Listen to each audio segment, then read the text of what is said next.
one of the few things that did make me chuckle, and I knew it would, was the international reaction to the use of the phrase "Black Country." I had people from America saying that they'd Googled it, and some of the stuff they come up with was pretty amazing. It doesn't have anything to do with the Black Forest in Germany, and the use of the word "black" certainly it doesn't refer to race. Well, not in the sense of skin color, anyway.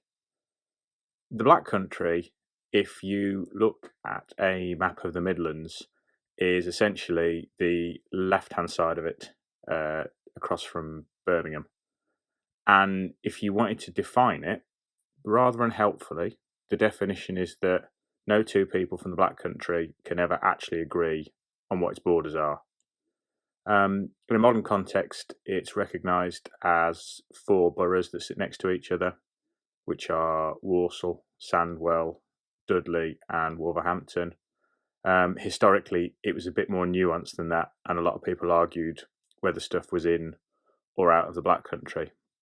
I mean, I was born in Wolverhampton, which a lot of people from the Black Country wouldn't accept was part of it, but it very much is now.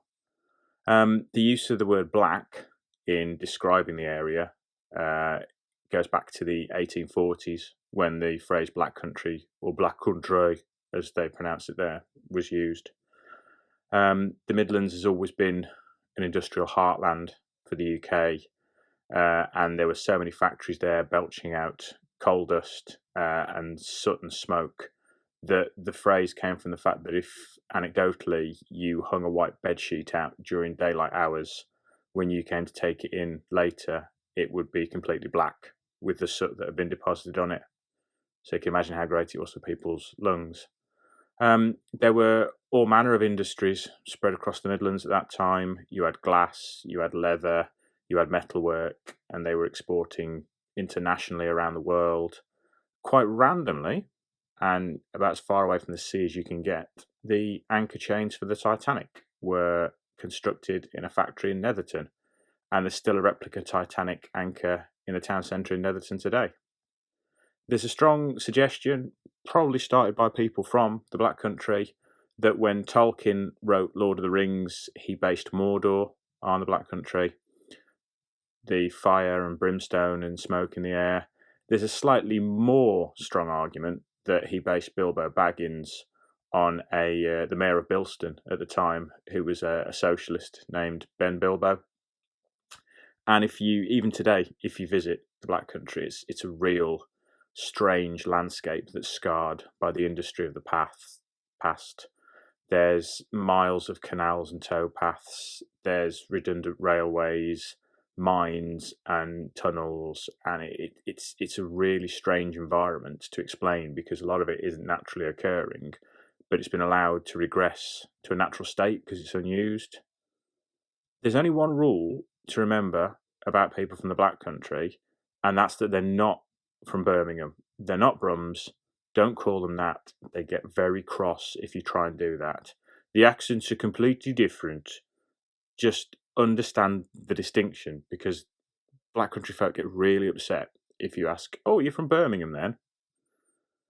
Peaky Blinders is nothing to do with the Black Country. Don't make that mistake. No one cared about the Midlands before Peaky Blinders came along.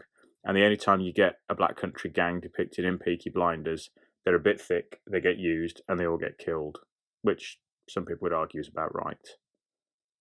The main reason that this story is set in Dudley, or Duggally, as the locals refer to it as, is because I was a police officer there for 15 years before I started writing. I'm not from there. I'm from Wolverhampton, as I've said, but between 2003 and 2018, I worked all over the Dudley Borough in a variety of uniform roles and plainclothes roles. It's a funny old town, Dudley. It's just sat where it is, and yet it's managed to change counties 3 times since it was created, with border changes and borough changes. And the people of Dudley have just sat there and carried on doing their own thing. The original police station, as per Mikey's drawing, is the council offices these days. It's still there, but it's no longer used by the police.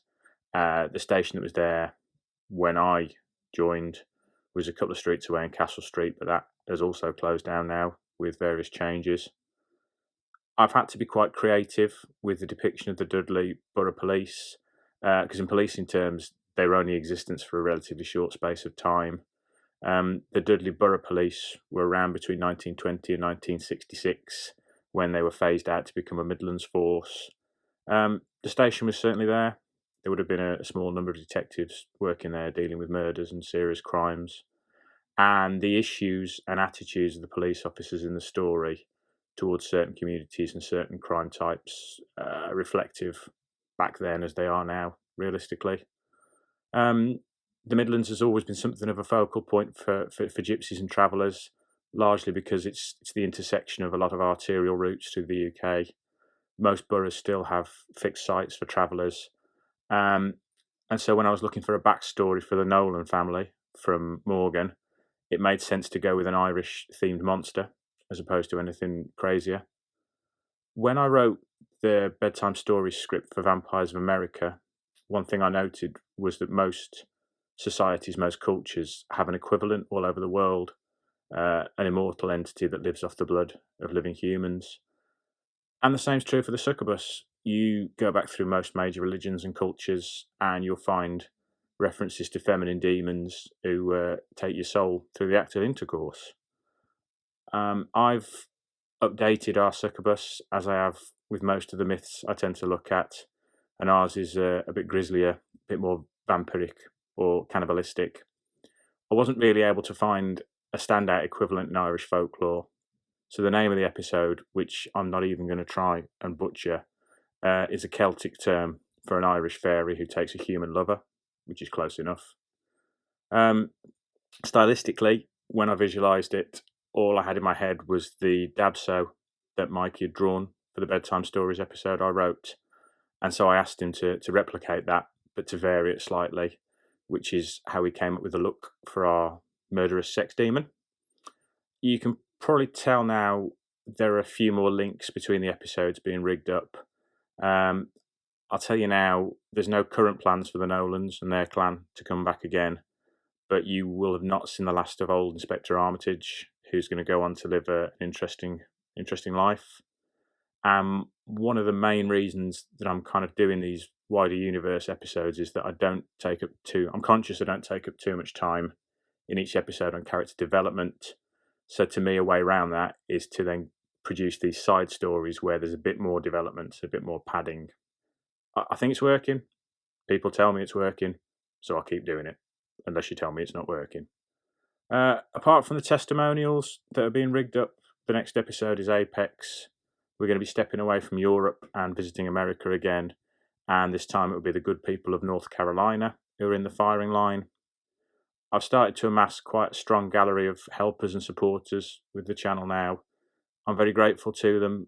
They've just gone and set up a Discord page for us. Please come along if you want to chat about the episodes, make suggestions, or just take the piss out of me to my face. Then there's a link below.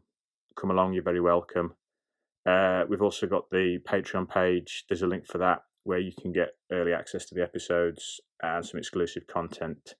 We've got an Instagram page as well. We're not quite up to merch yet, but, there's hope. Anyway, it's that time again. Thank you so much for your support. Thank you for your feedback and your suggestions. And I will see you guys next time.